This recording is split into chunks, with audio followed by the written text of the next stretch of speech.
بله پروسه ورگرتنا گنم لهريما جزيرة فيديو وول هيا گرافيك لپیشا و هيا یا سال 2026 بنيرن پلان چوه پلان اوه که حتی مليونك تون گنم جودکاران ورا کری باشه یعنی ای سال موسم بگشتی باش بوم لی پیشبینیا بر همین گشتی چوه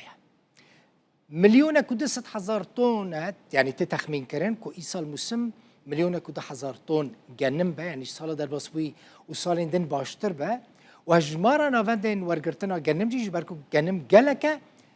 بويا 20 نافند يعني جودكار دكارن جنم يخو ببن وان نافندان لپاريزگاه حسكه و جنم يخو بفروشنا ريبابريا دخلو دانان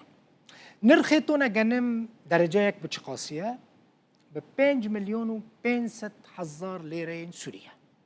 پیداویستی سالانه هریما جزیره به چه قصدون گنم هیا. هر سال پیداویستی پاریزگاه حسکه به 400,000 تن گنم هیا.